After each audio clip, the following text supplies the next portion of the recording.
Labanan mo. Tatagan mo. Kasi, eto ano ang kakatakutan mo? Ba't ka madidepress? Mamamatay tayo. Kahit sino mamamatay naman Ba't ka madidepress? Iniwan ka nung girlfriend mo. Bakit? Siya lang bababae sa mundo? May mas maganda pa sa kanya.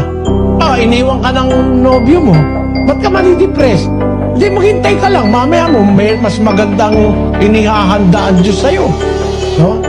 O halimbawa naman bumagsak ka sa eskwela. Ba't ka madidepress? Di lang naman ikaw ang unang bumagsak sana, kung ikaw lang ang isang bumagsak, may mag-iisip ako ng malalim. Bakit lahat ng tao pumasa, ako lang ang bumagsak? Pero, bumagsak ka, madidepress ka, hindi lang naman ikaw ang bumagsak. Napakarami nang nauna pa sa'yo. Hanggang ngayon, buhay pa rin sila. Hindi yung pagbagsak ang dapat na maging focal point ng buhay mo. Yung mga kabiguan sa buhay, sometimes, they are destined by God to happen to you to make you a better and a stronger person.